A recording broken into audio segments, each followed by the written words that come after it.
He looks good in SO1. Roger. BCS arm switch is on. Okay, Victor. Landing rocket arm switch is on. Here comes the throttle. Circuit breakers in. We have separation. Roger. Inboard and outboards are on. We're coming forward with the side stick. All looks good.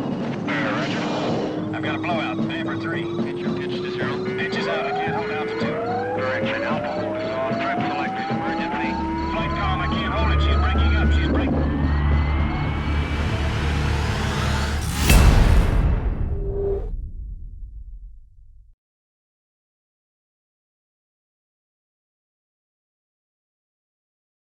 You're listening to CaveRadioBroadcasting.com. The words and opinions you are about to hear are of the hosts and do not reflect the management of CaveRadioBroadcasting.com.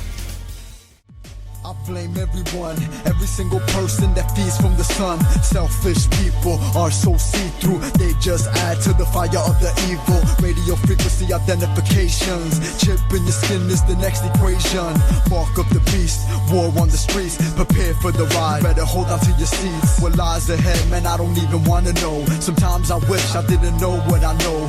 Anglo-American oil companies, neoconservatives take over the Middle East. Fake wars to make money, they drop the towers. Fake 9/11 through reptilian powers. Illuminati, I say it in every song till you learn what it is and you know what's going on. If you don't care about what I am telling you, you are just ignorant, there is no helping you. This is not news, people like me been saying it. Some get the message but no one's relaying it. No one's relaying it, no one's relaying it. And I think the whole business with Iraq is a terribly sour comedy, abstracted down to its smallest motives. But finally, there was no real. What there was there was the sense that Iraq had to be invaded because it was the first step in going toward American empire. And the idea is if you want to have real leverage or control in the future global economy, if you can sit back and control the tap for natural gas mostly and oil. Good afternoon, everybody, and welcome to Down the Rabbit Hole. I'm Dave Hooper, and I've got the whole gang here today. On my right, I've got my dear friend Howard. Straight ahead of me, I get to stare at Dave. Lucky DiBiase. You.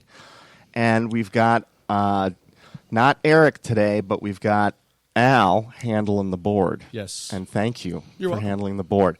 And same thing I say to Eric, be the devil's advocate.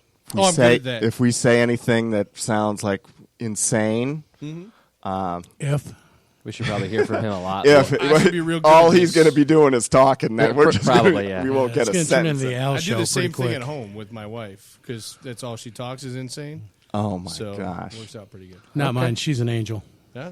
You guys are lucky. Mine doesn't listen, by the way. All right, what are we talking about here? Everything that is said, discussed here, pretty much is sent down from above in one way or another, whether we realize it or not. So, glory to all the powers upstairs in heaven. Quotes of the week. It's kind of like a segment now. In fact, I was going to make a little game out of this one today. So, I've got 4 or 5 quotes of the week. I'm going to give you guys a quote, and then I'm going to give you guys a multiple choice on who did the quote. Play a little game with the 3 of you guys in here. See if you guys can figure it out. Okay, shoot. Are we ready? Yeah. Howard? Yep. He's not the best color man in the business for nothing. All right. First one is, the greatest enemy of knowledge is not ignorance. It is the illusion of knowledge. It's either Thomas Jefferson, Stephen Hawking, Martin Luther King, or Morpheus from The Matrix. I go with MLK. Okay, we got one for MLK. Howard? I'm going to go Morpheus. Al? I would like MLK myself. Okay. That one happened to be Stephen Hawking. Oh, we're all wrong. Okay. You guys have all each. Or is it? What? Or is it Stephen Hawking? Oh, exactly. Poor Stephen Hawking. If you'd have read it in the right tone, I would have had it. Yeah, right. All right. Where's my speaking spell? All right, here's an easy one. We know the 4 choices I've given you guys so far. Hawking, Thomas Jefferson, Martin Luther King, Morpheus. Most people are not ready to be unplugged. Well, That's definitely Morpheus. it's got to be Morpheus. Okay, unanimous. You each get a point. Next one down, and we're going to add a couple extra choices. Otherwise, it just becomes a simpleton's 50-50. Let's see here. So I'm going to add Plato, and I'm going to add Buddha. Okay? Next one is, the time is always right to do what is right. Jefferson, Martin Luther King, Plato, or Buddha? Oh, boy. I'm going to go with MLK on that one, Yeah, too. MLK. Yep. That's Congratulations, unanimous. boys. We all got it right? Yep, that's right. Sweet. Good one. To do what's right, kind of threw that one off. Yeah, I think Yeah. for me, anyway, yeah. All right, we're going to throw out one more for fun. Let's see here. All right, here's the last one we'll do today. Maybe it's the last one. This is it. He who knows nothing is closer to the truth than he whose mind is filled with falsehoods and errors. Thomas Jefferson, Plato, Buddha, or Malcolm X? Oh, man. I'm going Plato. Okay, we got a Plato from Al. I'll go Buddha. Okay, Buddha from Dave. Malcolm X for the win. Malcolm X for the win. Sorry, guys, that one was Thomas Jefferson. Really? That was my first choice. I figured We've just destroyed our credibility. it had to completely. be somebody else because he added the other names. Yeah. All right. Do you guys Very, want? You guys very want tricky, one more Dave. chance? Well, now you got the hooks in. Yeah, one more. All right. I'm going to do two more then for just the hell of it. We know the four guesses left. Here's the quote. The media is the most powerful entity on earth. They have the power to make the innocent guilty and the guilty innocent. And that's power because that's power because they control the minds of the masses. Choices. Choices are, we're down to three choices. Buddha, Plato, Malcolm X, or Martin Luther King. Four choices, I guess. It's got to be Malcolm X, right? I can't see Plato Yeah, talking about the media. The media, yeah. I mean, I'm Buddha with was a big Wall Street Journal fan. right. Yeah, Exactly. Okay, I go And with parenting. I go with Malcolm too. You guys are right on Malcolm. Was Was that going to be your guess, Al? Yes. I mean, he's sitting here nodding. Was That it doesn't Malcolm X transfer or on radio. Denzel Washington as Malcolm X? No, I think it was actually Malcolm X. Okay. So, all right, here's the last one. All choices are possible. And the quote is this: there are only two mistakes one can make along the road to truth, not going all the way and not starting. Plato, Buddha, Martin Luther King, Thomas Jefferson, or Malcolm X. Buddha. I'll go Plato. All right, Thomas Jefferson, just to be different. Howard, it's Buddha. Wow, Buddha I got think one. did Howard just win this contest? I think he did. Yeah. Yeah. Yeah. Well, if Yeah, anything, we'll give I'm not someone keeping out there's score, keeping but I'm score, up by but- one. Yeah, not keeping score. We'll give but it to yeah, him. I win. All right. You know, we didn't do that show last week because of a combination of what? Weather? Mostly weather. Illness. It was nasty. There's flus going around everywhere. And I was trying to squeeze in the Martin Luther King and Malcolm X for, I believe last month was Black History Month, if Yes, I'm it not was. mistaken. February. So we are 2 days late on celebrating Black History Month. Nonetheless, our heart was there, and you guys were right. Hey, man, I don't need a month to celebrate Black History. I can do it all year. Yeah, it's true. Good point. All right. All right, you social studs. All right. Now, keep in mind, guys, as I always say, it's not down the conventional hole. It's down the rabbit hole. So, as always, don't trust any one person. Don't trust what we say here. Do your own research, always. It means a lot more if you see it with your own eyes, and we wouldn't want you to carry forward a mistake that we make. We don't have the fact-checking departments that Howard Stern has on, well, I guess he's not with NBC or WNBC anymore, but you get the picture. All right. Yes, do your own research. That's the best thing I can say. The names, the people, the quotes, the places that we talk about, all that stuff is easily accessible on the biggest library ever assembled in human history. And that means that there are no more secrets. There is just ignorance. So tonight's topic, it was hard to put a name on it specifically, because what we're going to be talking about actually has had many, many names throughout history. In fact, I'm going to give you the different names it's had throughout history up until even the most recent names. Maybe you guys can tell me what we should call this show in retrospect.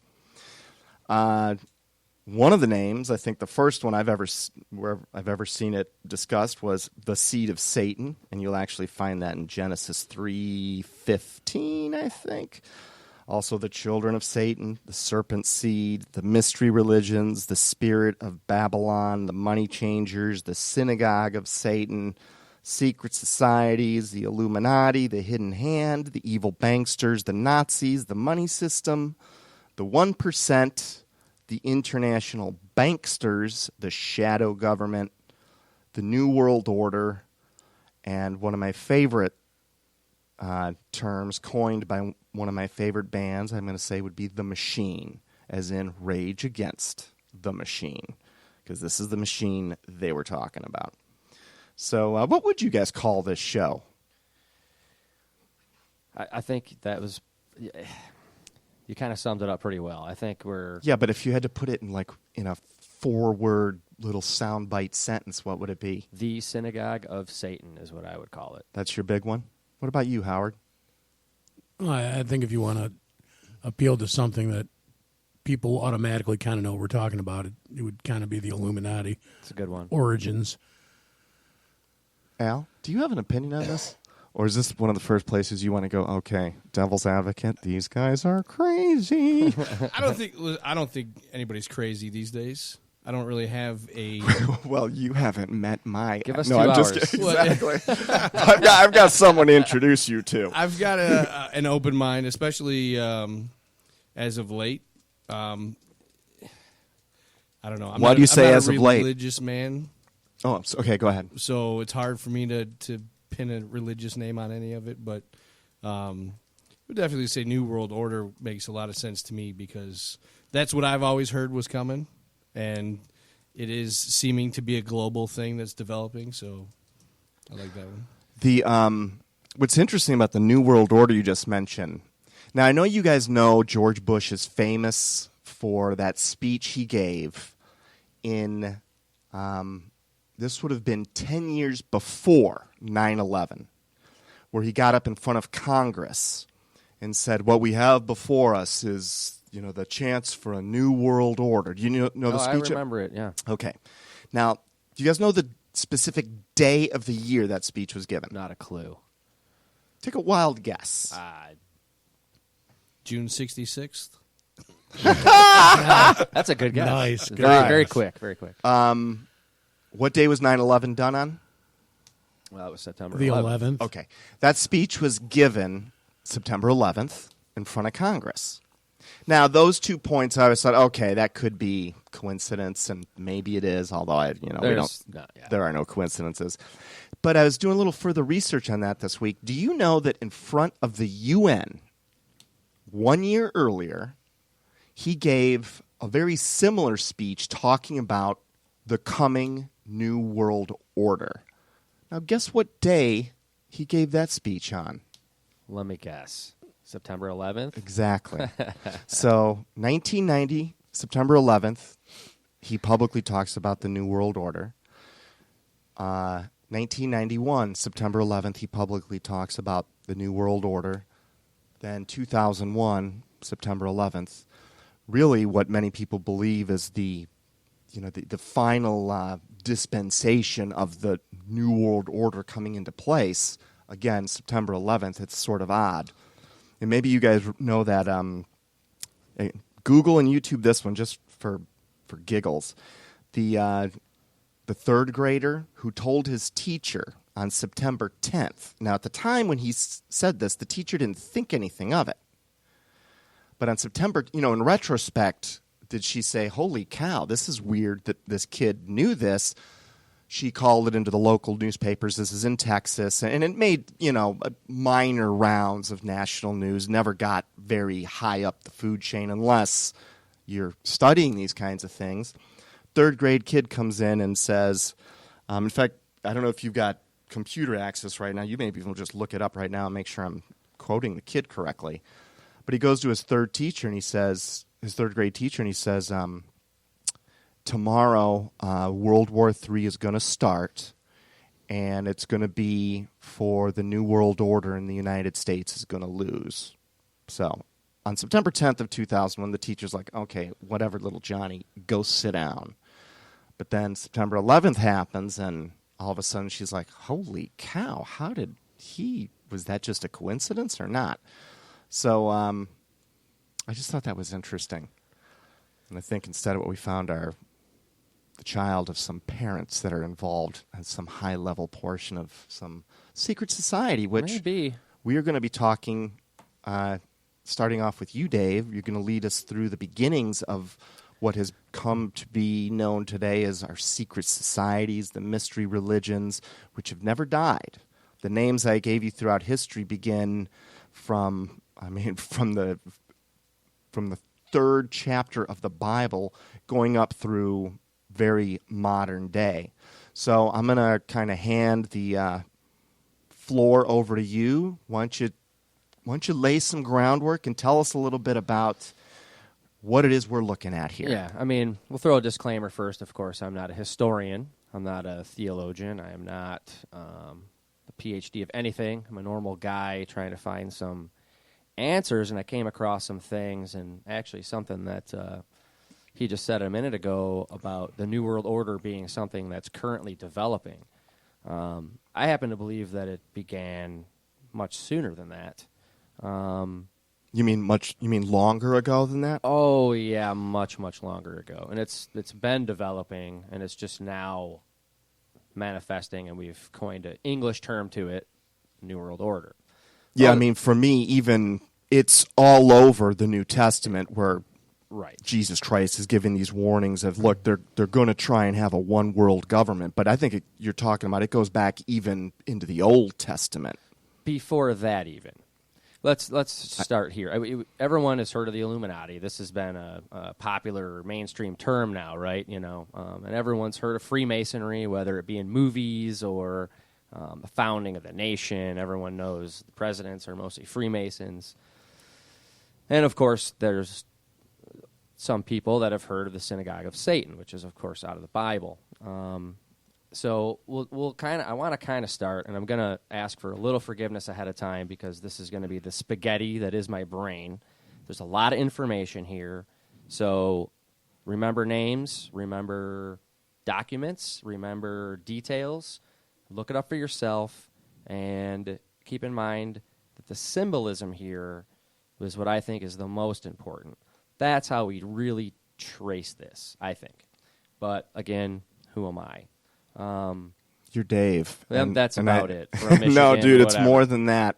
Most people don't bother ever looking at this, and it's only when you do that your jaw hits the ground. Well, I spent about 10 hours, maybe 12 hours just digging into this, and I came up with some pretty interesting stuff that I think a lot of it people have heard of, but maybe never connected.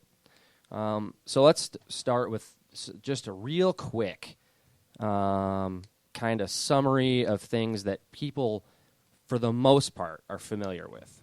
So the Illuminati, without getting into names and dates, right?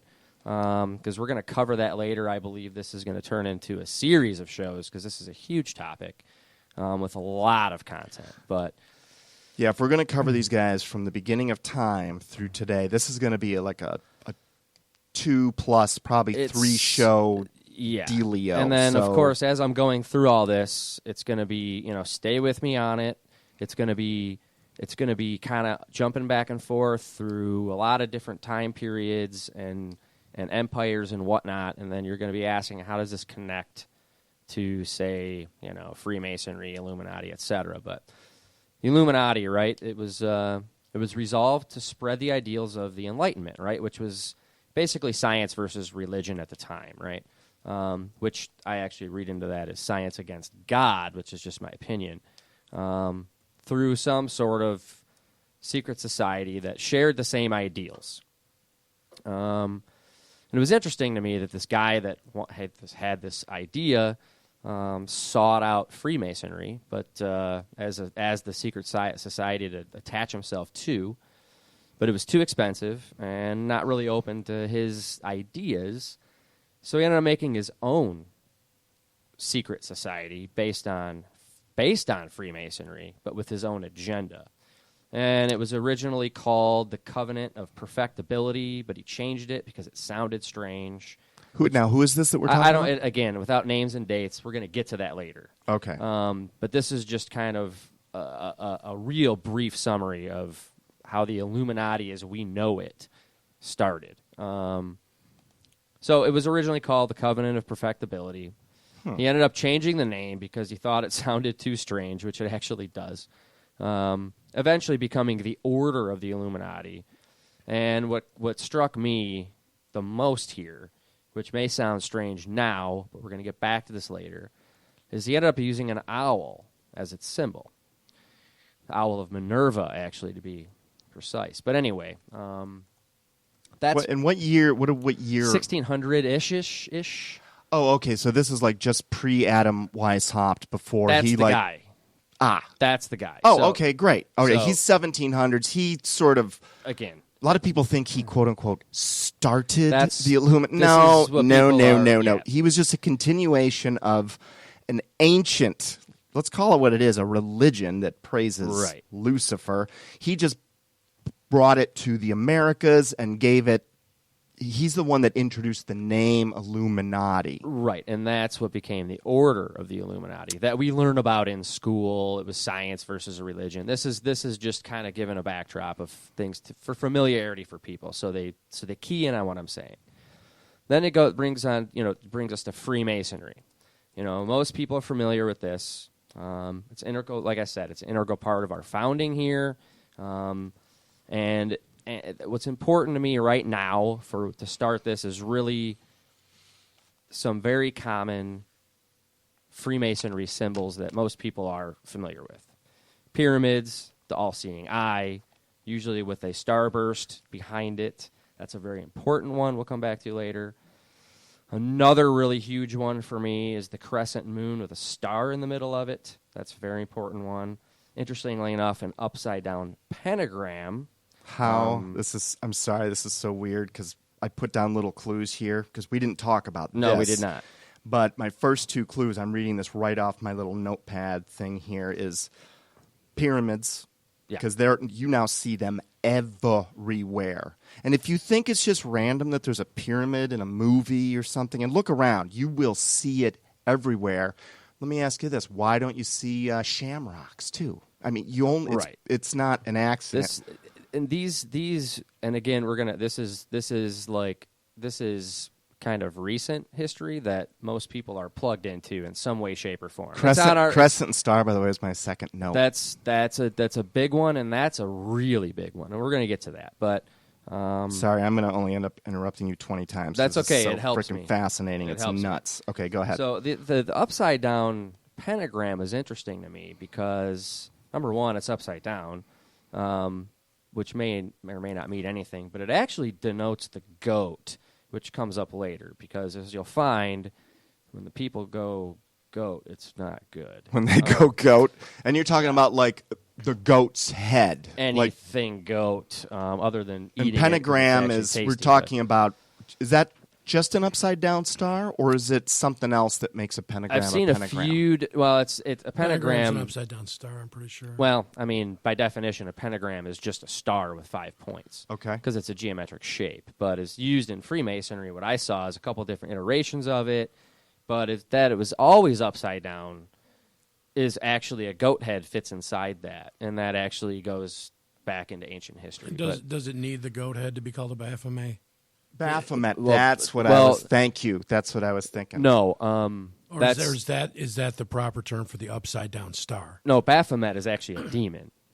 But he takes on the goat head appearance. That's right. And so do many other ancient Yeah, you'll have to excuse me. deities. I'm not up on my On my goats. Satanism. And now we're lately. gonna come back to all of this symbolism later, but I wanted to kind of throw this out there because there's going to be a connection. Hopefully, if we have time, which I'm going to shove it in there, even if we don't. We got 3 shows, so let's just relax. Because this there's a key here what ties this into what I'm about to get into. So Hang out. And while you do that, I'm wondering if Al's got, and if you're busy with something, if you're politically motivated, are you aware, and I wasn't sure if it was the Democrats or the Republicans, but do you know how there, in the logos of each, there are 3 stars, they're red and white, they're each red and white logos, one's an elephant, one's a donkey, and it was either the last election or maybe 2 elections ago, but the stars that were on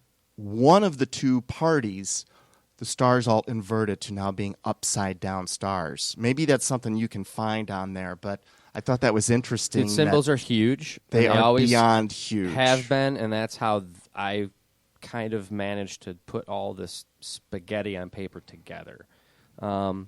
Synagogue of Satan, as is referenced in the Bible, Book of Revelation, specifically. A simple explanation would be the Church of Satan, right? By definition. Synagogue is an assembly or a church to worship.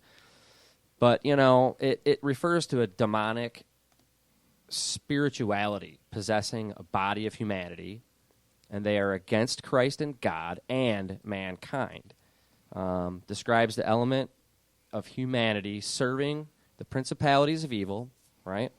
Men and women who wittingly serve the cause of evil, which does not discriminate by race, just as Christ does not discriminate by race.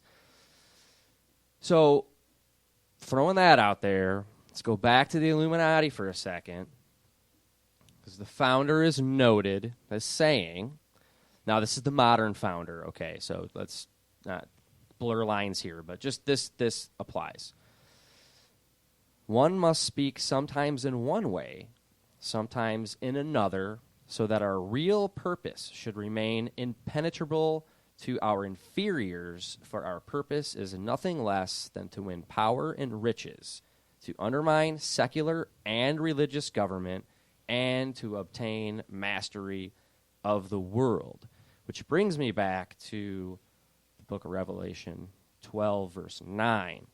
And the great dragon was cast out, that old serpent called the devil and Satan, which deceiveth the whole world.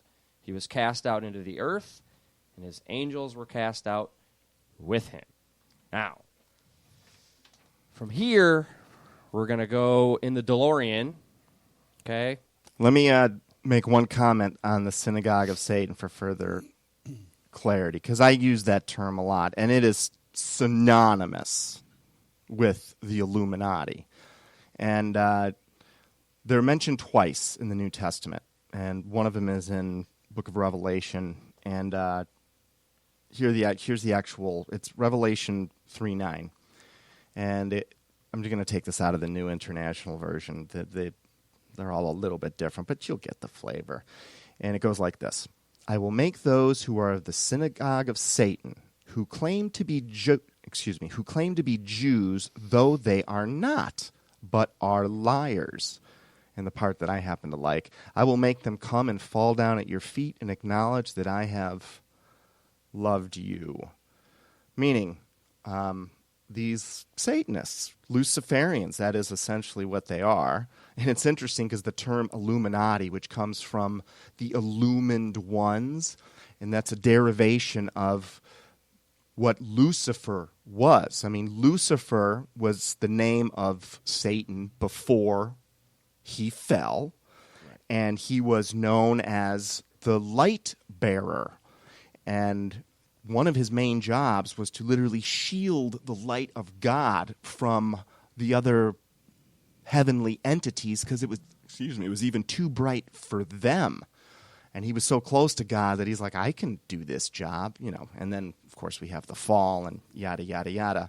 But the term itself, Illuminati, is a play on Lucifer's identity, which, just another hint to its evil origins. It goes back to the symbol of the star, which comes up all the time in ancient empires. And this is where it gets okay. We have to get the backdrop here, to get the real full picture. We have to go back to what could be argued as the most controversial event in human history, which was the global flood. We could go back and forth about whether the flood is real or happened or not. That's not the point of this. We're just going to assume that it did happen.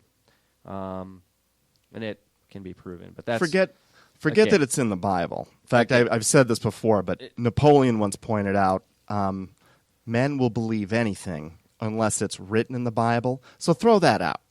Let's just go off of the 270 registered cultures and societies that all seemingly right around the same time have written in their historical annals the fact that there was a flood across the whole world. And this is multi-continent we're talking about. I'm actually going to outline the ones I found. Not all 277 accounts, actually. Some. There are that many? Some argue there's 2,000, but I obviously don't have time for that. But the main ones that most people have heard of, learned about in history class as you're sitting there learning about mythology, which I argue is not mythology.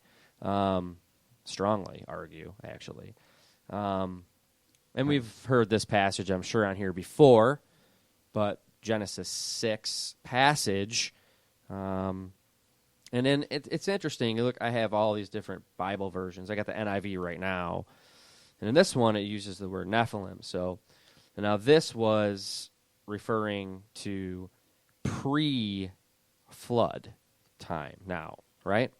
Where the Nephilim, or there were giants on the earth in those days and also afterwards, when the sons of God went to the daughters of man or humans and had children by them. They were the heroes of old, men of renown. Now, that's a profound statement. We're talking about people that are human plus, right? So were the Nephilim the actual fallen angels, or were they the offspring of the humans mating with fallen angels, according to the biblical story? Offspring. So what the sons of God, and why I'm reading this, is because we have to actually go back to the original Hebrew word being used, which is B'nai Ha Elohim, which is an important distinction because these were the fallen angels. And another controversial book, what I think is controversial about it is it was left out of the Bible, but it's just outlined deeply in the book of Enoch. But anyway, these were extremely ancient, very powerful, interdimensional beings with no wings. Okay, these were not what people think of as angels. These are something very different. Can be invited in, let's say. And you could go further in the Bible to Jude 6, because this adds a little extra content to it. Well, so we're talking about the fallen angels. I mean, ultimately, these are the ones that became known as the gods, small g, of the world. This is the gods of the world, right? The and ones this actually cleared up a little bit more for me, because in the book of Jude, he refers to, and in the NIV, I've noticed some, the language differences are important, because you always can go back to, now this is New Testament now, you go back to the Greek, the Septuagint, and the words are different, and they have these very extremely different definitions. Yeah, in the Greek, the Nephilim were called the gigantes. The giants. No, actually, that's a kind of a misconception, or it's one of those places where no matter how you translate it, it still works, because God does that all over the place too. But the Greek word gigantes also means fallen ones. Right. And but I don't think he's talking about fallen from heaven. I think these souls have the offspring of these, this cross-pollination, whatever you want to call it. They have no future I mean, no heavenly future. They're not going there. They are already. No, like, they came down here to literally play gods and lords with mankind, to alter mankind. And in Jude, this is actually interesting because the way it reads in the NIV is, and the angels who did not keep their positions of authority, but abandoned their proper dwelling, which I believe has a different. It's their first estate. That's in other versions. Yes, exactly. Their first estate. These he has kept in darkness, bound with everlasting chains for judgment on the great day. Now, to go back to that first estate, the Greek word is oikaterion, which means they had to reduce themselves. So they were reduced from their heavenly existence because they were actually greater than 3D. But they had to reduce themselves in order to come down here and play God, little g, with all the people. So all of these things are referenced. Everyone's heard of Gilgamesh and the Epic of Gilgamesh, ancient Sumeria, Mesopotamia. They're mentioned in there. They're mentioned in the Septuagint, which is the original Greek translation of the Old Testament. They're mentioned in the book of Enoch. In fact, I'll get to some more of this, but they even outline their teachings, which aligns with other things that blew my mind. But they're all saying the same thing, is that we had this pre-flood world that was essentially paradise, right? That was twisted into some kind of a deranged place, this dark place, by the Bene Ha Elohim, the sons of God. So, hang on. I've got a couple questions here. Sure. And I'm also throwing this out to Al and Howard, too. First question is, and this is more philosophical. If you believe the Bible story, and maybe I'm playing devil's advocate here, although I think you know where my heart lies, how the heck did angels get convinced to give up heaven to take a reduced state to dwell on earth? I don't know that it has anything more to do with one simple word, which is something we're warned about over and Sex. over and over and over. What? No, pride. Interesting. Very dangerous thing, pride. I know that's why Satan blew it the first time. But I thought these guys were enticed by literally having sex with women, human women. In fact, you know how in the Middle East it is typical for a woman to cover her face? Yeah. And we tend to attribute that to, those Islamic, Neanderthals. They're so horny they can't let their women walk around without being seen. But actually, if you follow the etymology of that, it started because women didn't want to catch the attention of one of these fallen angels, so they covered their faces up, and that then morphed into the tradition that it is. Well, in the today. ancient world, what I'm finding is that this is absolutely all over the place. Not the covering of faces, but these gods, little g, altering mankind. In fact, all right, hang on, because I also, Al, any thoughts so far?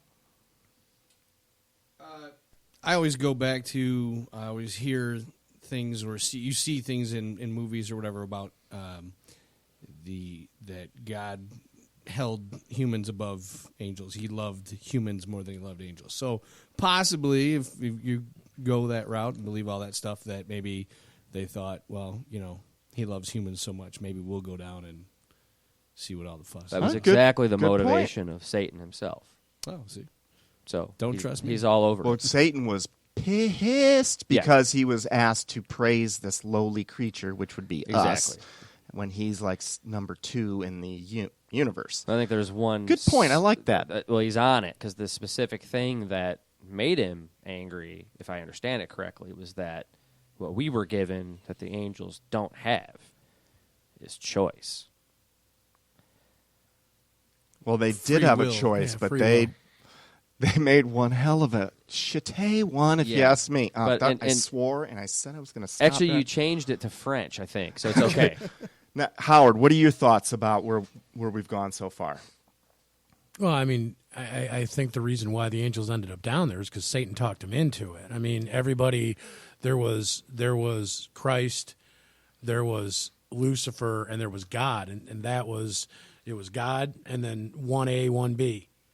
And so Lucifer had power over all the other angels. He was only equal in power to Christ. And he just sold them a line of goods. He's like, look, man, you know, we can. Why are we spending all this time? Why do humans get the gift of free will? Why do they get it? Yeah. Why does God love them so much more than us when we've been with him since the beginning? Do you think Jesus and Satan have the same power still, or ever did, or? No, I'm saying they occupied an equal place in heaven at one time. Gotcha. At one time, and some would argue that Lucifer was the favorite. That he was. Well, like he was the morning 2. star. He was the right hand man. Exactly, he was the right hand man. And he ended up, from my understanding of that study of that, is that he thought that he should be God. Right. Pride. Morningstar, and that's good because there's that new show, Lucifer, and the character's name is Lucifer Morningstar. Yeah. So at least they're not hiding it so well anymore. So that's kind of a really super abbreviated version of what happened pre-flood, right? So everything, genetic abominations, dark evil, a rise of technology, which brings me to, this big, it's supposed to be, a secret, but Atlantis, I don't believe is a legend at all. I believe it's a direct reference to pre-flood Earth, but that's just me. I do, too. In fact, there's an interesting book that I recommend people look into. It's called The Atlantean Conspiracy, and I'll just leave it at that, but go ahead. Yeah, so it became so evil that God destroyed it all except for 8 people and the chosen animals. And that brings us to, Noah, his wife, Shem, his son, Japheth, his son, Ham, and, of course, Canaan, which we'll get to later. And, the global flood, say what you want, but like we said, there's at least 277 accounts of it in all these ancient cultures. All seem to fall in the same time frame, actually, which is also very interesting. Right around the 3000 BC mark. And all of them have that as the essentially the building block story of each civilization's prehistory. They all began right after this event. That's right. It goes. I mean, it just goes on and on. I mean, Egypt kind of just popped on the map around 2600 BC, right?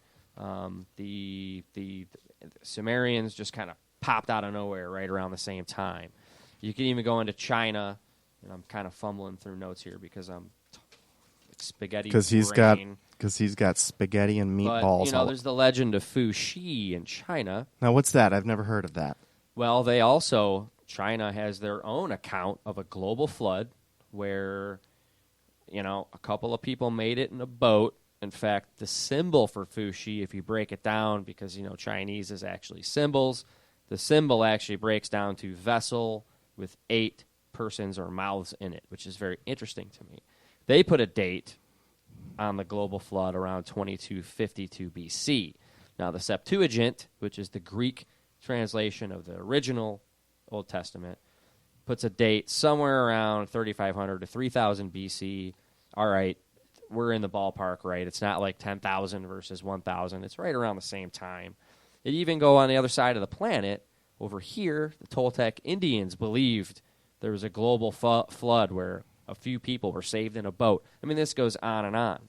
And one thing I'm going to add is, you had mentioned something earlier about technological, hyper-advanced society, which, based on what we've been taught is, well, that's impossible because, we were grinding corn for 2,000 years. Not true at all.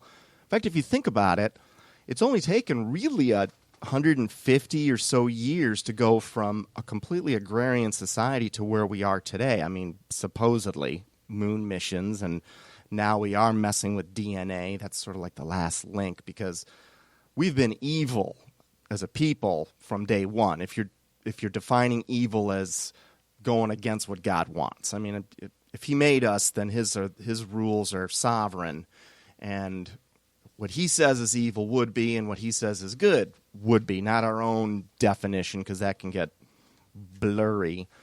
So it wouldn't be hard in a mere 150, 200 years after a flood to all of a sudden have a hyper-advanced society, which absolutely coincides with the fact that we've found proof. This is evidence of electricity being used 3,000 years ago, nuclear weapons being used 3,000 years ago. Now, you're not going to find this in the books they give you at school, but if you put down The Bachelor or the TV remote for one night and just go look this up, what we're saying is not crazy. Even though Al might think it is not. Prove it to yourself. It'll mean a lot more if you see it. But when 200 archaeologists are trying to tell you the exact same thing, it kind of starts to make an impact, like, And you see how fast we've done it in modern day. You could literally have had 10 technological revolutions since 2000 BC, easily. Yeah, I found that, and the legend of Fuxi kind of stuck out to me because I always kind of wondered, where's China in all this? Well, they're right there with it because actually you read the legend of Fuxi, and the legend was the land was swept by a great flood. Fuxi and Nuwa survived it on a boat. Nuwa is in Noah? Nuwa is actually a woman, and Fuxi is the man. But because that would be. But because again, Nuwa sounds like Noah. I think that if you take all these different accounts, because they're written in different tongues, and we're going to get to that too, because there's something very, very interesting about that, the language, is that I believe even though it's in different tongues. And just like I could say, hey, tell you a story today, and then tomorrow or next week you tell the story to Howard, and then he tells somebody else. It's essentially the same story, but maybe it wasn't Wednesday, maybe it was Friday, and maybe it wasn't at noon, maybe it was already 3 p.m., and it wasn't talking to Joe, maybe it was Frank. But essentially the story is really the same story. You kind of get what I'm getting at, right? So I just had a joke happen in my head. But so I totally get it. So they retired to this Kunlun mountain where they prayed for a sign from the Emperor of Heaven. Now that sticks out to me like a sore thumb. The divine being approved their union, and the siblings set about procreating the human race. And it's claimed that Fuxi ruled from somewhere between 115 and 116 years. Keep in mind, all these people lived a really long time back then. Now, for clarity's sake, this is not in the Bible. We're talking about is outside the Bible. Right. Okay. So this is Chinese legend. Okay. Okay. And when I go back to the Bible, I'll specifically say this is from the Bible because I'll always say what verse, what chapter, all that. And the only other thing I'm going to remind you of is we're getting into the zone where when you get to a good place, we can either take a break in a few minutes or in 10 minutes or somewhere in between. So just keep that in mind. So when you find a good natural place to pause. Let's do this. Then what I'll do, because I'm going to jump in back and forth. So like I said, stay with me on it. This is how my brain works. It's a little bit insane in there, but it's all in there. So SpaghettiOs. It is. But, well, actually, those are complete circles, and there's nothing close to that. So anyway, what also stuck out is Fuxi lived 197 years, and his mausoleum can still be found and visited. Now, this is interesting. But anyway, also of note, when Fuxi and Nuwa are depicted in ancient engravings, paintings, etc., they're always depicted having either dragon or serpent tails, but also a star above their heads. Just throwing that out there. Interesting. Now, I'm going to jump back to Noah because this is where it began. One thing while you look for that note, which I found interesting. So, as legend has it, well, I should say, as is according to the Bible, I believe Noah's Ark rested on Mount Ararat, correct? We're going to get to that, too, because there's some some stuff that I couldn't believe. So, and there actually haven't been very many attempts to go hike and observe. I mean, we've supposedly gone and landed on the moon, but we can't get to the top of this mountain. And it's not that we can't. I found out one of the reasons we don't. And this is what blew me away. And again, go look this up for yourselves. We've spent plenty of time talking about the Central Intelligence Agency and what their roots are and how their roots are in Nazi Germany, which practiced the occult, and every single president basically metaphorically wanted to shoot himself in the forehead for having been any part of the Central Intelligence Agency. Do you know that Mount Ararat is guarded by the Central Intelligence Agency? Not surprised. Not surprised also it's encrusted under hundreds of feet of ice, which is interesting because I wonder why things are warming up. But anyway, so Noah, you go back to his sons, and I have this here. He had 3 sons. But you mentioned a fourth, Canaan. Well, that's why I said 3, because there was Shem, Ham, and Japheth. Yes, and if the line splits, Shem being led to Abraham, which eventually led to Jesus Christ himself. So that was a clean line. Well, that was actually the line that Noah himself crowned with the greatest blessings of the earth upon. Now, all those guys, I believe, took wives literally in the week before the doors of that ark were closed. Well, here's what I found that was interesting, because I always wondered what's with this split, right?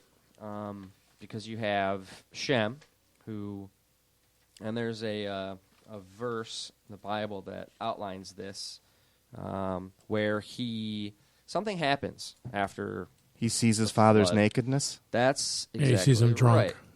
So, well, no. And I never understood that one. I don't understand the might- significance of that. I think Noah cursed him, didn't he? Well, Noah Something said he was did cursed. something, but I don't. It refers to that he planted a vineyard and became drunk, passed out. And when he woke up... Sounds like he was drinking the prophets. Well, he woke up, and in the NIV, it says they saw their father naked. But the older translations say they saw their father's nakedness. Now, this is actually, in Hebrew, a modest way of saying something about Noah's wife. And I found many, many, many Hebrew commentaries that say when they saw their father's nakedness, they were actually referring to their mother. And the reason why Canaan is cursed is because Ham raped his mother. Holy macaroni! And this, now I understand how this is going to tie into Nimrod. So exactly. So when it states, I'm trying. Canaan was the son of Ham, right? Yes. He wouldn't have been the son of Noah. He would have been the son of... He's the son of Ham, yeah. And Ham, holy cow. So I came across this. And that's why you've got to go back to the original Aramaic, which is a form of Old Hebrew, and, of course, the Greek and or... So what they were saying is when they turned their backs and grabbed the cover... He got it on with their faces grandma. Were turned... his with mother, his mom. Okay, because he came from the pre-flood wicked world. Remember, and Canaan, was he the offspring of that? Exactly, the son of Ham is Canaan, which is why he was cursed. All right, let's do this. Is right now a good time? That's probably a good time to break. Because that's a grand slam right there. Yeah. Any comments so far? Al, Howard, thoughts, feedback? You guys are crazy. I always have questions about the flood because it's where did the water go? That's always what I ask. Where did the water go? Our ocean levels don't drop substantially. They drop a couple feet here and there. But if the whole planet was covered in water... Well, I'll tell you what. I could tell you this, but it would take me 4 hours but I could explain to you scientifically why the flood absolutely did happen. I'll take the Cliff Notes version. Oh, hang on. It's way too deep. You can't do it like Can't this. do it like this. We'll lose too many people. It's too big. We'll say Maybe this. maybe that's the show after this one concludes. I would love to do it because we are awesome. dealing with the deceiver of the whole world, and he didn't just start deceiving recently. He started a long He's time been ago. at And this some for of a the while. things that you think are your most basic, normal, preconceived assumptions of what is true are not. But that's a whole nother story. I had the same question myself for 40 years until, again, I started looking into the science of it, and then all of a sudden your jaw hits the ground. There's a million jaw droppers in this little It's fascinating. yeah, whatever it is. All right, let's take we got some ads to play from some sponsors. Yep, we go 5-6 minutes. All right, cool. 6 minutes sounds good. We'll be back. We are back to falling down this hole, the rabbit hole.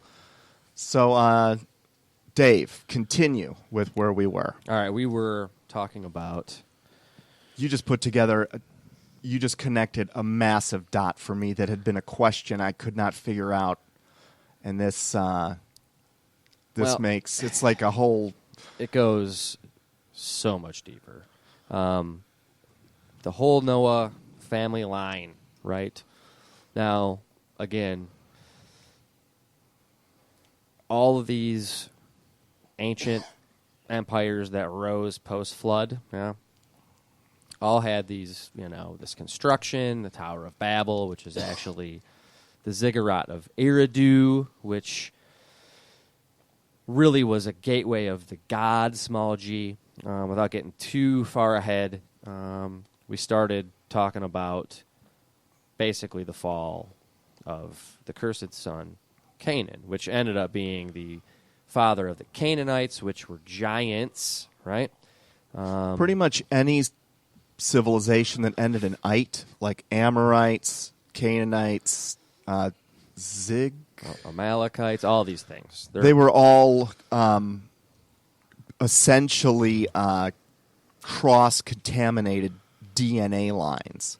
And this is one of the things, one of the reasons I just rejected the Bible flat out for the first 40-some-2 years of my life is what kind of God would order his people, i.e. the Israelites. Well, this is before they were even the Israelites, who were just the Jews. They'd been wandering in the desert for 40 years, and as they're getting close to what is today Israel, he's ordering the Jewish troops, the military, to go in and wipe out these encampments and to kill every man, woman, and child. And I always used the animals.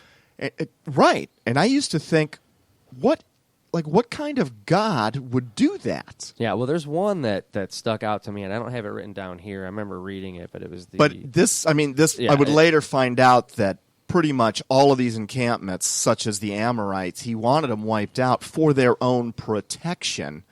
And Satan, knowing that God was going to be taking his people to this promised land, he basically built a minefield for them, hoping to recontaminate the bloodline that God prophesied and as a promise said, I'm going to have a clean bloodline, and from that is going to be born the person that's going to be able to save the world, which we now know as Jesus. And it was for their own protection. In fact, the very encampments, because there were some that were wiped out, but there were some that they were not, and God was pissed when some of those Jewish, let's call them special forces units, came back and said, dude, we're not fighting them. We're grasshoppers compared to them, i.e. they're so small, they were scared, not having faith that they were going to win with God on their side, so they did not wipe everyone out like they were supposed to. And those are the very nations today, if you follow the bloodlines, those are the very Islamic nations that are at war with Israel.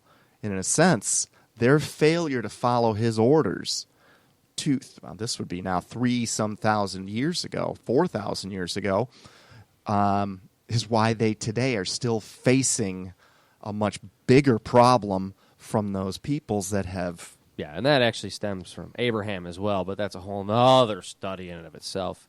One of his sons, when he disobeyed God. It seems like disobeying and building towers is something that he doesn't like so much. It's one of the things, another problem I used to have with God was that I felt like he was a no-fun teetotaler. And I've come to realize almost every little rule that's in there is actually for our own protection. Well, it's really not that burdensome when you really look at it. One of the things that, it's written all over the Bible, which is, no drunkenness, anyone that is, debaucherous or drunk all the time, you will never be able to get a spiritual understanding of what's going on. And you cannot read this book just intellectually. There's an added layer that's necessary, and I never knew this really, but you need spiritual, what's the word I'm looking for here, guidance in order to really understand it. And you cannot get that when, and I know this from history, because believe me, I used to party with the best of them. And, if you're the kind of person that's drinking every single day, you're never gonna be free of gunk long enough to connect spiritually. And I find it interesting that alcohol, what did it used to be called? Still. Spirits. It's still called spirits. I know, spirits. Think about that. Yeah. Not an accident. Again, I don't believe. Anyhow. So that leads us to, again, ancient society. We all have known as the oldest known civilization, which is Mesopotamia, Sumeria, right? And they found... And that is where the Epic of Gilgamesh comes from. Originates, which is the oldest, I believe, it is the oldest written text. Well, it's not a text, I believe it was written on stones, but it is the oldest writings known to man. Well, it's also interesting that language just kind of popped up out of nowhere without any real developmental history behind it. That's also interesting. And Sumeria would be a perfect example of this. A very complicated, involved language. And these tablets exist. We found them. The one that really stuck out to me, the Epic of Gilgamesh is great because, before we get to Gilgamesh, though, we have to focus on Nimrod because he really came from, Nimrod was Noah's grandson.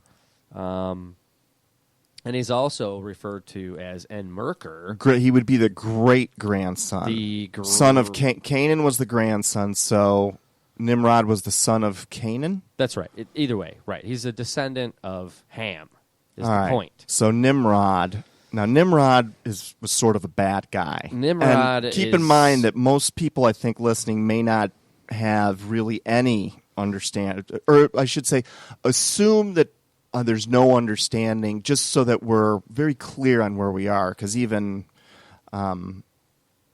just mentioning some names and dates, it's hard to piece. It took me forever to piece this stuff together. So. Yeah, and like I said, there's a lot, so a lot of this is going to, if anyone is interested... They're going to obviously have to. This is not a complete lesson by any means. It's kind of like, here's some stuff. It's connected. Look it up. Check me on it. Because this is just what I found, right? Now, what's interesting is in Sumeria, you have what they call the King's List, which outlines Sumerian history pre-flood, post-flood, and a lot of scholars, I come to find out, actually, the King's List uses what they call a sexagesimal system, which is bases of 6. And it just happens to have 3 sets of 6s. It's eerie. And a lot of these legendary giants, including Goliath, had 6 fingers. Interesting thing to note. But anyway, Nimrod, you mentioned earlier pyramid, that's one of the oldest symbols. And the pyramids that we're talking about here are, if you look at them in a 2D shape, they're, any triangle, that's a pyramid. If you're looking at it as a 2D object, you're following me, yes? Yeah. And if you think about it, it's 180 degrees to get around a triangle, which is 60, 60, and 60 degrees, 666. It's all over the place. It's woven into ancient mathematics and ancient archaeology. But anyway, hit it. So Nimrod, also referred to as Enmerker in the Sumerian tongue, was the first king following the flood in the king's list, because they do point out the global flood in their epics. And what's said about Nimrod commonly is that he was a great hunter before God, but the deeper context really means against. And all of the artifacts that they found, I've seen images of these things, of Nimrod himself, is he's always killing lions, like really overkilling them, like with multiple arrows. He's really got this thing with lions. Well, that just for me is symbolic, because the lion is the king. And if you look even at the sign of the zodiac, these people were very interested in the stars, because the stars are signs from the master above. It starts with Virgo the virgin, ends with Leo the lion. I'm sure Nimrod would know this. And a lot of the depictions actually show him having his men draw the lion to him, so he can actually drive in the final death blow with his own knife. Isn't it Nimrod where we can see him like holding a lion like we would hold a pet cat? No, that is Gilgamesh.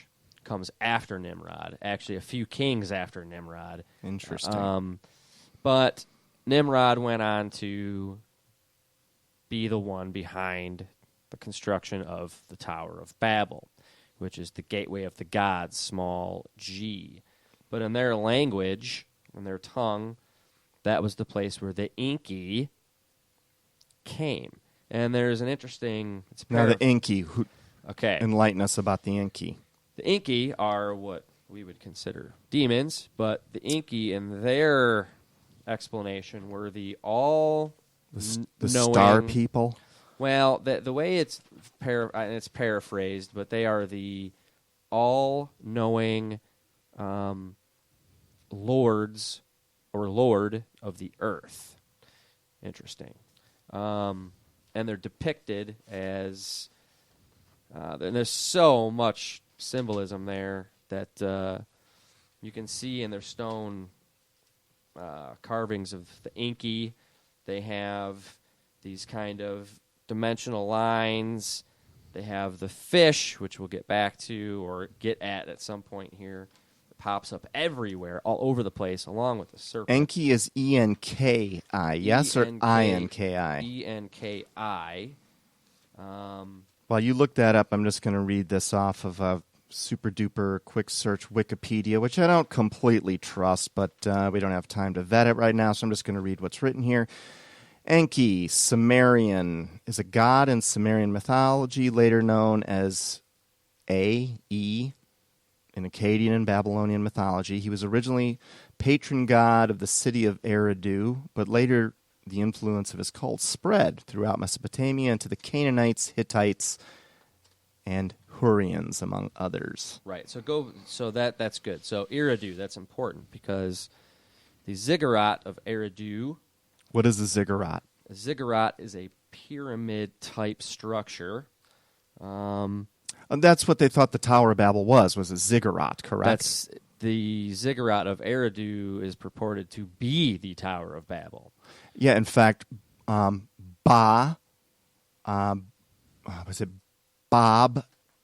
Ilium is actually Sumerian for gateway to the gods.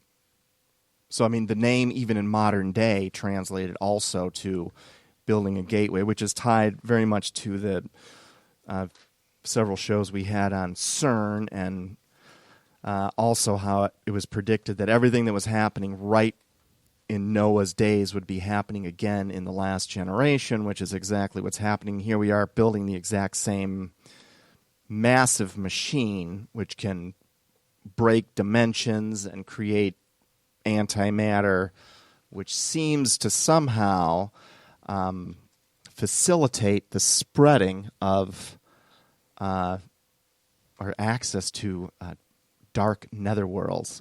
It sounds like we have a caller. Hello, caller. Hello. Hi. You are on the air. With whom do we have the pleasure of speaking? Shit, got the wrong number, sorry. Okay. That was awesome. Anyway, so that's good what you found there, because Eridu is the spot where the ziggurat of Eridu was built, which was purportedly the Tower of Babel. What I found inside the epics and the King's List and and they've translated all of these things. They refer to a man who apparently was very important and was to be respected, who was called Lord Arata, which could be, let's say, in a reference to Noah himself, who, interestingly enough, was refusing to take part in anything that had to do with building these ziggurats, especially the one that we refer to as the Tower of Babel, even with presented with gifts, quote unquote, gifts from the temple prostitutes. He would Now, is that a personal argument on your part, or is that something you're pulling from an ancient text? This is from the Sumerian text, but obviously they would not say we mean Noah. But Lord Arata, the Noah's Ark, landed on Mount Ararat. 2 + 2 = 4. Again, just my own personal kind of thing. Okay, that sounds very plausible. Again, I'm with you.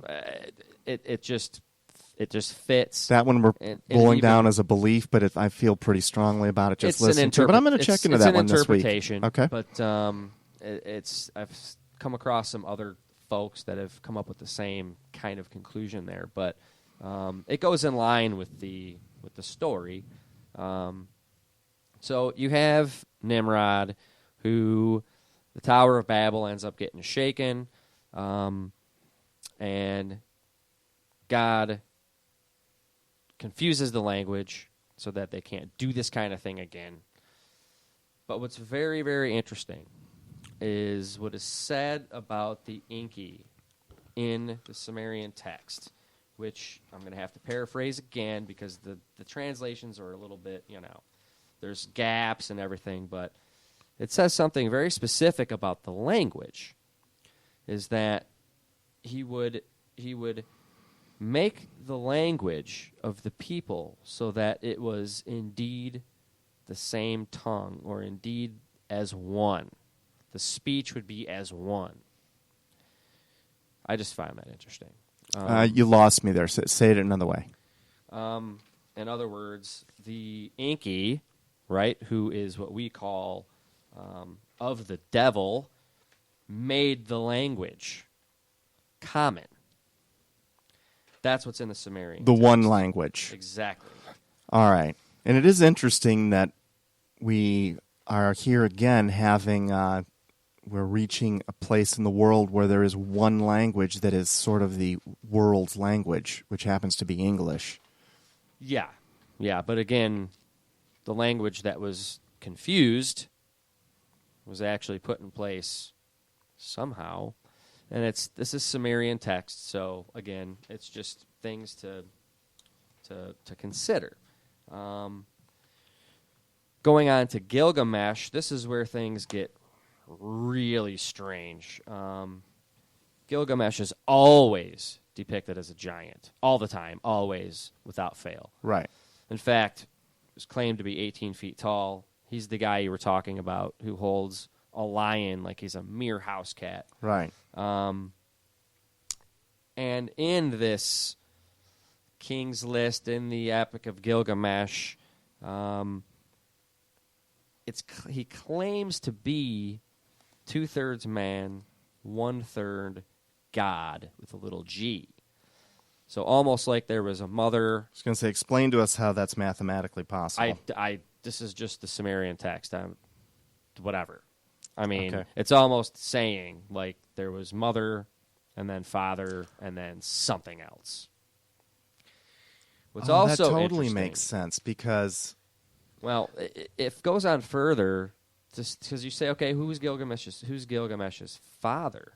And what they say about it, and they use a couple different translations, but his father was said to be the unseen one, or his father was a phantom, Gilgamesh.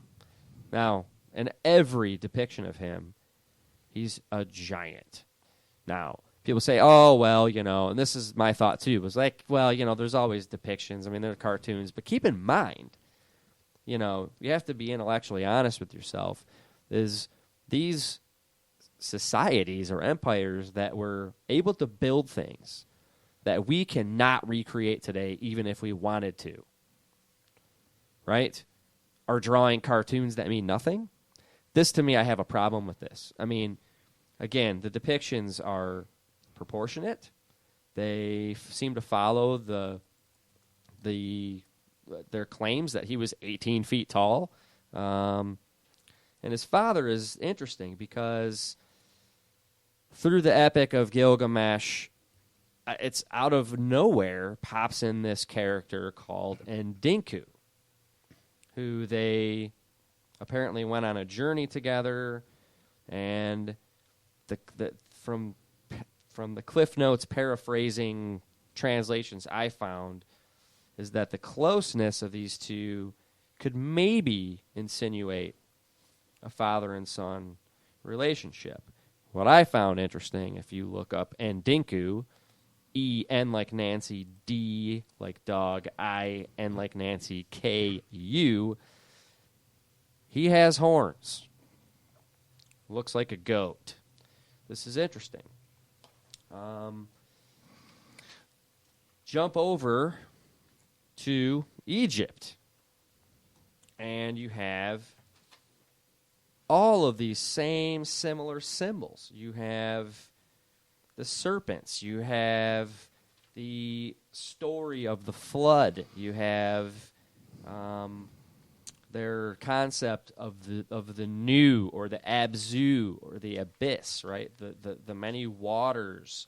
These things. they're one of the more famous cultures that mirror the exact same old story. These keep coming up, and the serpent kind of is always around. Go all the way to Aztecs with Quetzalcoatl and the other guy, who are always these serpent gods of wisdom, right?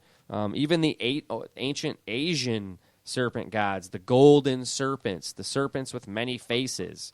The original one. Speaking of Eastern gods, you know how we were talking about Shiva, Shiva, the destroyer of worlds. Little sidebar, but it's related to what you just said. So I just pulled out, you guys can see this, it's a Discover magazine. Yeah. Now, by the way, Discover magazine along with Popular Mechanics and yada yada, these are completely, it's nothing I would trust. But it's almost like kind of reading what the bad guys' plans are. So as I'm reading through this, I found it really interesting that we talked about how there was more than one large Hadron Collider, more than just CERN. In fact, there's about 17 of them across the planet that we know of. One of them, now we know the one at CERN, and that crosses over Switzerland and France, was, it's got the actual statue of Shiva, the destroyer of worlds. But this is so unbelievable.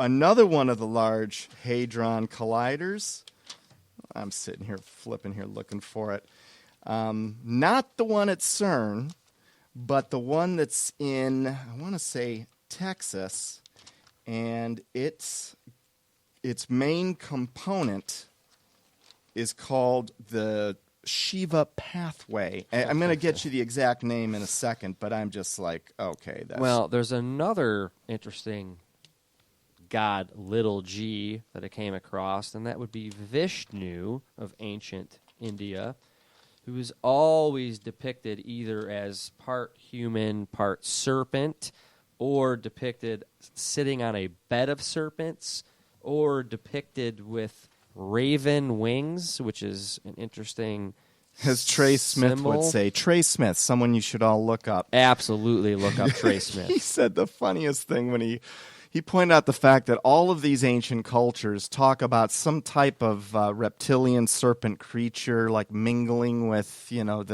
the kings of each society. And he sits there like mockingly going, I wonder if there are any ancient texts that warn us about some serpent-like guy that's going to try to get us to do stuff. Yeah, well, and all of these, even going back as the oldest one I could find was Dagon, which was worshipped in Nineveh, which is all in the same region, by the way, the Fertile Crescent area, who is the fish god, half fish, half man, emerging from the abyss on the other side of the flood that destroyed the earth. By the way, I found it, just quick sidebar. This is in Kirtland Air Force Base in Albuquerque. The name of their particle accelerator, it's called the Shiva Star Facility. Well, so that's two of them that have named themselves. I could say I'm shocked. Something based on the destruction of the world. Yeah, I'm not shocked at all. But this stuff is all over the place, and from the Assyrians to the Egyptians to the Babylonians to the Persians to the Greeks, which are extremely interesting, the Romans, which are also very interesting, they all kind of have the same kind of story. Well, those were the four kingdoms that, this is probably the most unbelievable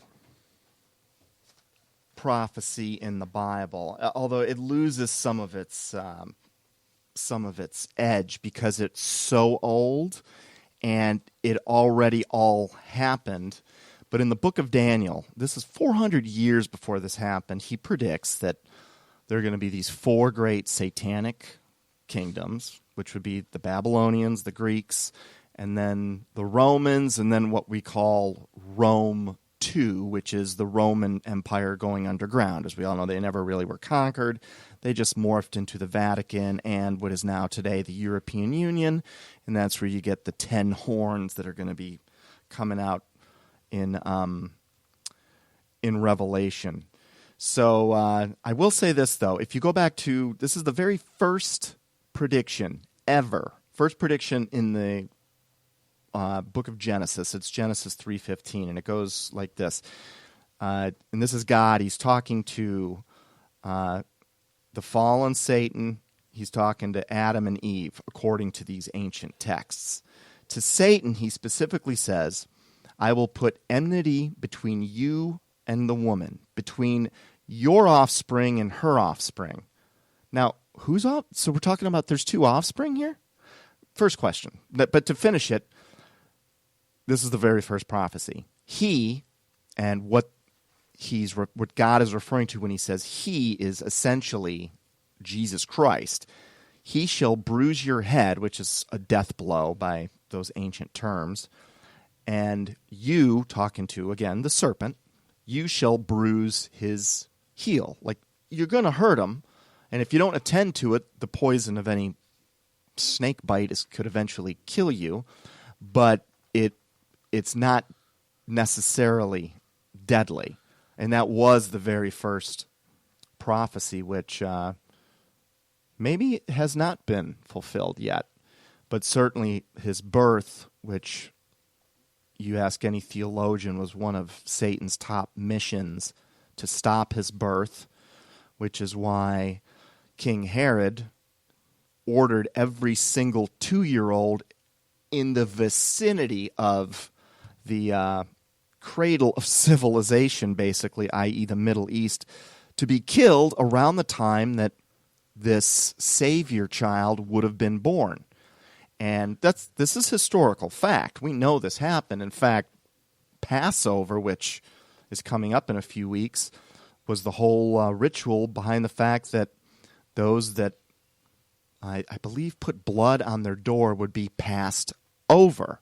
And those are the houses that didn't lose their children that were under 2, but that was essentially Satan's shotgun attempt at killing this Savior child that we now know as, Jesus Christ, before he really ever, before the plane got off the ground.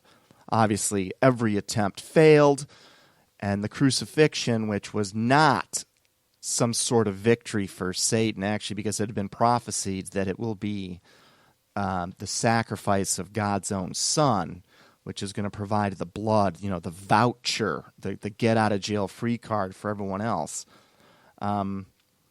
Once that actually occurred, that's when Satan's plan had completely changed. And that's when he went underground. That's when the Romans started to, quote-unquote, disappear from the scene. They started to merge into the Vatican, which, go look at the rituals and symbolism behind the Vatican. These are absolutely, and I'm sorry, Mom, because she's Catholic. And I've been to Catholic church a lot. And I love Catholics, don't get me wrong. It's not about Catholics. We're talking about the dudes in charge. These guys are Luciferian in their rituals. It's once you understand what their rituals are, it's kind of sickening to look at. Kind of go off. You just. I'll just go. Did I totally throw you off? No, but I'm going to go there. This has. You just brought up the Vatican, and I'm gonna take your lead on it for a second because I did not. Whatever he's about to say, I just came across this. It was about 2 a.m. as I was finishing up my spaghetti notes here. And you know how you can go through, and there was Easter Vigil at the Vatican. I don't even know when it was. It was St. Peter's Basilica, and it was in Latin. When translated... Oh, I think I know what you're talking about. Should I read it? Yeah. All right. When translated, this is what the guy was singing at St. Peter's Basilica. His flame, Lucifer, dawning his own creation, man, I say, O Lucifer, who knows no setting, Christ is your son, who came back from the dead and shed his peaceful light to the human race, and is alive and reigns forever and ever. Amen, which means so be it. I found that very interesting. But anyway. Yeah, look, the associations between the Vatican and Lucifer, there are so many. One of my, because I've always been an astronomy buff, when you look at the, what is it when you take the first letter of several, it's anagram? No, it's the most powerful telescope in the world, which is controlled by the Vatican. Yeah, it's Lucifer. That's what it's called. It's Lucfr, Lucifer. Yeah, exactly. And they actually have more than one. There's so many others. Yeah. I mean, they have an upside-down cross on the throne of the Pope. And this goes back to even like ancient, again, going back to our time period here with Baal worship, which we know is a god little g, right. Demon, temples built that were warned against to worship Baal were always focused on the heavens. Now, if you were the deceiver, the prince of the wind, the adversary, the enemy, they were always very interested in what was going on up there. And probably wouldn't you kind of want to maybe be kind of keeping track on what the head guy is up to, like watching the news kind of? It's just an observation. But I came across something else, and again, we could go on and on for shows and shows about all this stuff, but the connections are unbelievable because you can go through all of these old deities and all of these, the Loki of the Norse gods, the Enki from Sumeria. You can go to ancient India with Vishnu, the serpent with many faces with the falcon wings, which, in my opinion, alludes to the birds released from the ark itself. One was a raven, one was a dove. You have... Interesting, because one's an unclean bird and one's... Well, one didn't come back or offer any help or care about much, and Noah probably viewed that as a pretty worthless bird. But a dove, on the other hand, which is a very important symbol, is really a package of precision that doesn't need to boast. But anyway, you have the horned Capricorn goatfish that emerged from the other side of the abyss. You can go to the Philistine fish god with the trident, which is also like Poseidon of Greece. You have the stories of... Who was then known as Neptune for the Romans. In fact, it's the gods have not changed. I mean, you look at our military, those are the names of submarine classes. You look at our space program, it's Apollo, Gemini, Mercury. Those are the gods. Also, that go from Greek to Rome. And we're still in the Roman period, believe it or not. I know, you got to understand, history has been written by someone that has it in their interest to have us kind of tricked here. And, there was something else I was going to say about that. Gods, Roman gods... Oh, even, did you just mention Pan? Oh, I didn't actually, but that is another one, the horned goat guy. Yeah, and Peter Pan today is nothing more than just, again, it's a refabrication of this old guy. They're still right in our vernacular, and we don't know we're doing it anymore, but we're kind of praising all of these pagan gods. Yeah, they haven't really gone away. In fact, you look at everyone's familiar with Greek mythology from school because it's taught as fairy tale stuff. But I thought that was so boring.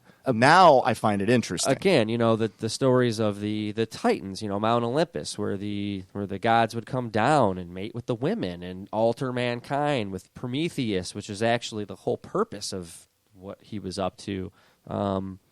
Which was Atlantis, which was swallowed up by the waters. Interesting. Very interesting. Now, what also struck me is, and I have it here somewhere, but it's in my brain, but Alexander the Great, right? This story fascinates me because if I remember it correctly, and again, look it up, you'll find the story because I did. By the time he was 33 years old, he had conquered 90% of the known world. And his story is what's interesting because his mother, I believe, was called Olympias, and his father was One-Eyed Philip or something, but it was claimed that... Was he Peter the Great? No, pretty sure it was Alexander the Great. Well, no. Alexander the Great was his son who blew away the father in quote-unquote greatness, but... Again, I may have the names wrong. It's coming just out of my head. But the point of it is that the story there, the legend there, is that wasn't really his actual real father. His real father, according to legend, was actually Jupiter, who's almost always depicted having a serpent tail. Well, without a doubt, because the Greeks had him as Zeus. The Romans had him as Jupiter. And the Bible talks about Satan, who is the prince of the power of the air. And I'm sitting here looking at, what the role was of Zeus, Jupiter, and Satan, essentially. And they are the chief god, like they're the top dog, and the sky and the air is like their domain. And it's no accident that what we're starting to see in our skies, again, if you peel off that mainstream television set for a little while and go look at what's really up in our skies, you'll see it. Maybe it hasn't shown up in front of, your porch, but that doesn't mean you can only see a very, very small percentage of the sky. And you might not live in an area that's significant to be having crazy things happening in the sky that are just not normal, but they are happening. Check into it, listeners. Just look. Prove us wrong on that one, and if you do, you'll start to see a different reality here. Just a little hint. You mentioned Trey Smith a moment ago, and he's actually slowly becoming one of my ultimate... I want to have him on the show. Ultimate heroes. This guy is gifted. And this was actually... This right here, what I'm about to outline, because it'll It'll kind of put a little cherry on top of what we're trying to. And I didn't even scratch the surface of the stuff I have here. We just don't have time. But go look at all these deities. Look at all the Egyptian symbols. You look at how much the serpent is everywhere. You follow the snake throughout history, and I think maybe you could open the door just a little bit, and a whole bunch even of on snakes I believe can get the Chinese, maybe the zodiac that makes up the Eastern. The Chinese zodiac has. So there's the year of the monkey, and there's the year of the dog. Yeah, and it's all normal animals. And then there's the year of the dragon. Right.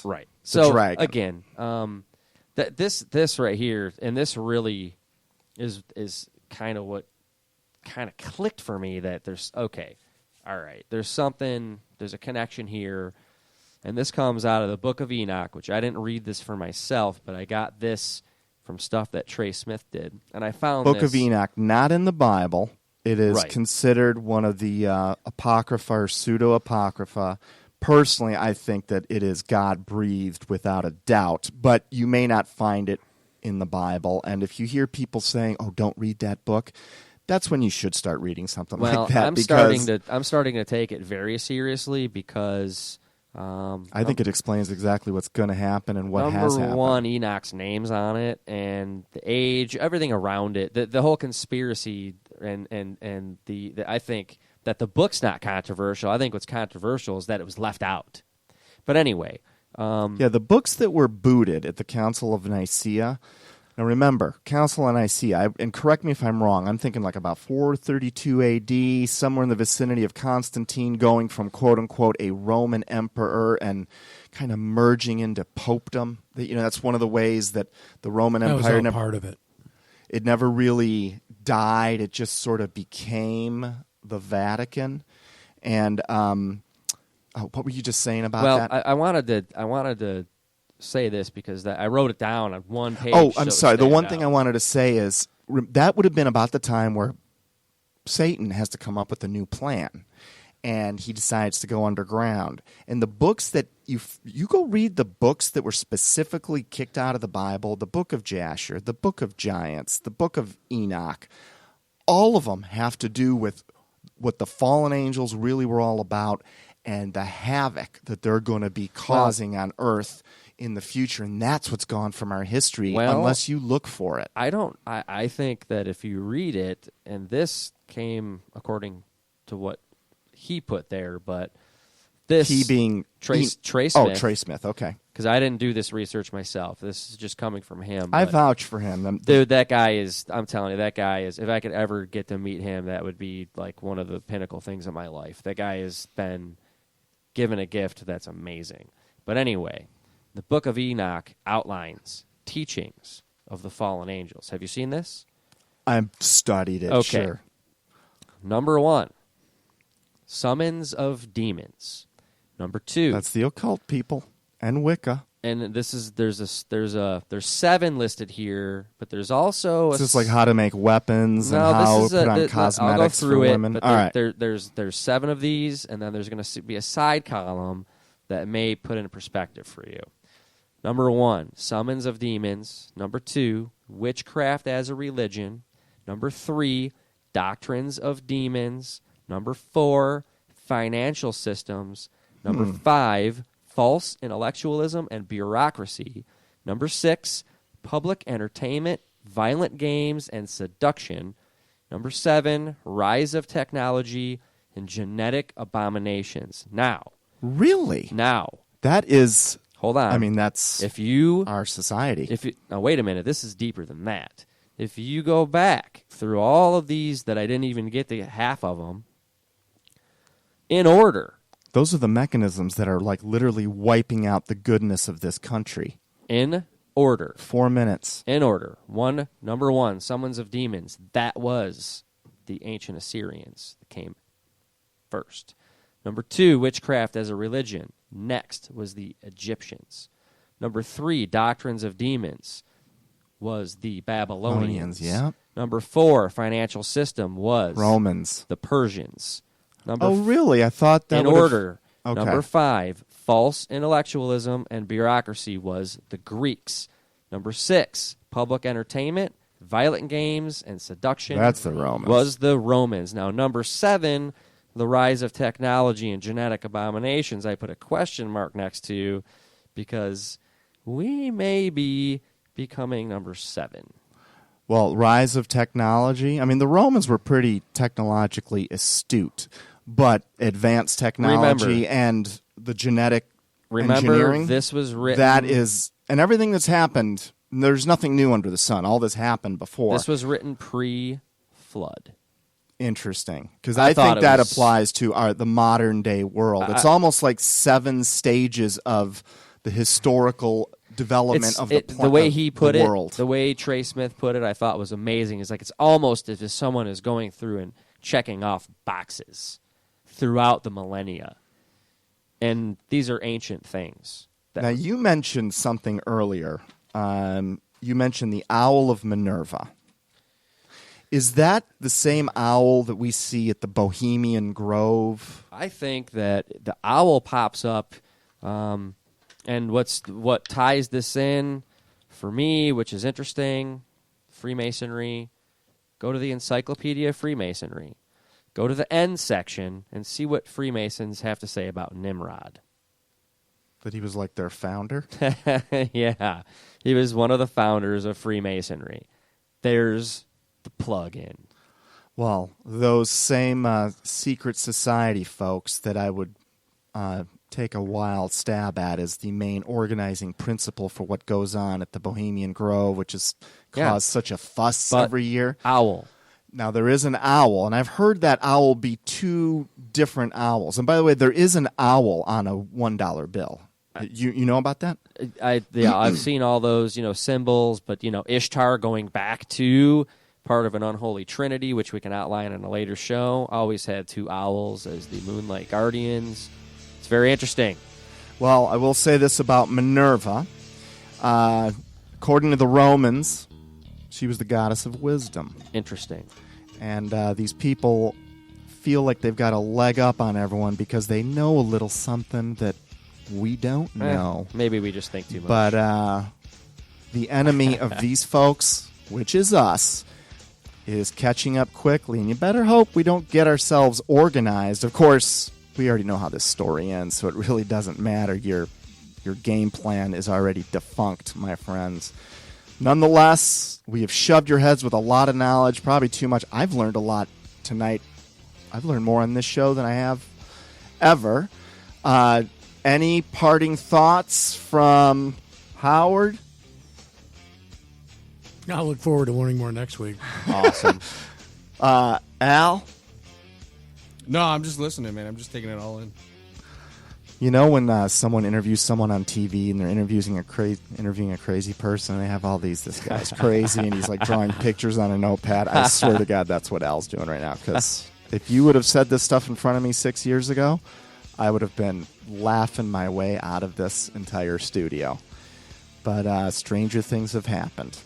So we're going to keep getting to the bottom of this one. Next week, we're going to pick this up somewhere in the vicinity of these ancient kingdoms, and we're going to bring this up to very modern day, assuming someone doesn't kill us before that. Right. So until then, this has been Down the Rabbit Hole. Everyone have a great week, and God bless. Yes. Good night.